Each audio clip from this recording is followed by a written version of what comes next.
Our media product challenges the forms and conventions of real media products. For example, in our film we've used the main character be wearing black, dark clothing. We believe this hides his identity and makes the character more mysterious. This challenges the film The Clockwork Orange, where the four main characters are wearing white jumpsuits. This makes them stand out against the crowd and easy to identify. We also looked at the film Snatch, where there are many interesting transitions. For example, when Bullet-Tooth Tony shuts the boot, it reopens into a new scene. We thought this was interesting and incorporated it into our media product, where we had a cloth being thrown into a bag, acting like a transition. Our media product represents lower class people, as when we looked at the film Snatch, directed by Guy Ritchie, we first looked at Cousin Avi, who was wearing upper class clothing that did not fit the kind of character we wanted to portray.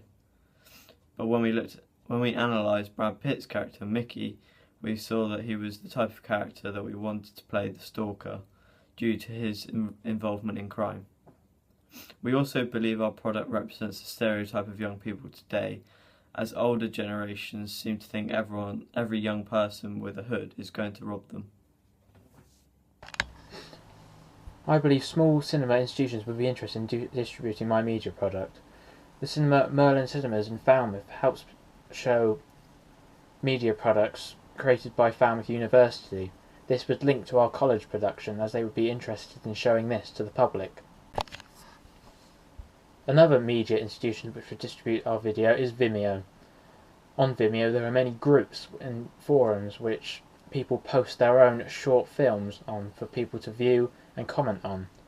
This would link into our product as it is a short opening of a film at the same standard as many of other short films being produced by other people. Channel 4 is another media institution that would be interested in distributing my video. On their website they host many work experience opportunities to extend talents and interests in media. This would be ideal for my media product, as it would relate to many of the young adults trying to follow the media industry. Who would be the audience for your media product?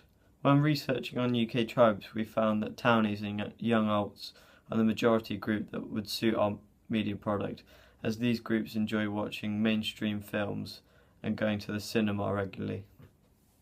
We also think our media product should be certified as age 15 due to there being strong violence, which would make it unacceptable for a 12, but not too strong to place it into the 18 bracket.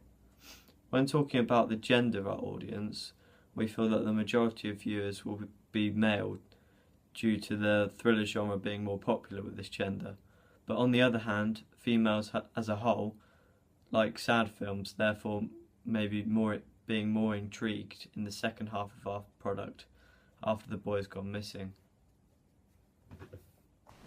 I think it would probably be a 15 because it's got some scenes which might be a bit distressing for younger viewers of like the kind of 12 category, but at the same time 18 might be a bit too high, so probably if you give it a 15 because bit violent, but not too violent. We attracted the audience during the build-up to the murder, as the start of the film begins with the boy walking through the woods fastly with haste. We used low camera shots and we didn't reveal the stalker's face. This instantly makes the audience ask themselves why the boy is scared and what could he have done, and this makes the viewers' thoughts make them watch more closely, therefore making them more involved in the storyline, which every great film or drama does, as they feel they need to find out more and see why he was running away. We also chose a forest to set a more mysterious theme, and the Salisbury Cathedral in the background, which attracts the audience as they can relate to the location after the scene with the monument. I've learnt a great deal in terms of editing and video editing software from the process of constructing this product. For example, I wanted to change the lighting in numerous scenes of the product. This meant exploring the functions of colour correction in the software Adobe After Effects. I experimented with the effects such as saturation change and curves to change the colour of the scene to make it look like it was filmed at night. This allowed me to learn more about the filmmaking, how at a professional standard scenes are filmed in the day and then colour corrected to look like at night, so that the image and terrain are maintained. When rendering the final piece, the product could be exported in a number of different formats. This meant I had to research what format my product should be exported on. After finding out what many of the different formats meant, I located the correct format to export a video for online uploading to YouTube. This allowed me to upload my product in the best resolution available with reduced problems. Looking back at the previous task, I've learnt many things, but the main thing is to always complete your storyboards before filming, as you need to get all of your shot types, framings and camera angles down on paper so you can plan successfully. Otherwise, if you haven't written this down, you'll struggle to keep all of that information in your head and therefore make a worse media product than you could have. From the very beginning of the task, I was confused with what story to follow for the product. Unable to choose, I looked online for what stories made the best thrillers. I found that stalking and following someone made the best thrillers with suspense. I began to redesign my story and learned that trying something out for the first time is better than scrapping possible ideas. After having the possible idea of having the computer to show location of the target, I decided to try it out. The idea worked well and helped break up the constant same scenes. Taking time to research was a big learning point for me.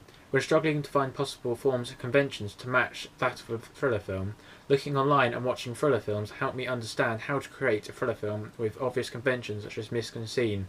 I learnt that dark clothes help produce a more scary and intense looking character, and made the film look better as the character looked threatening and a key role to the audience to focus on.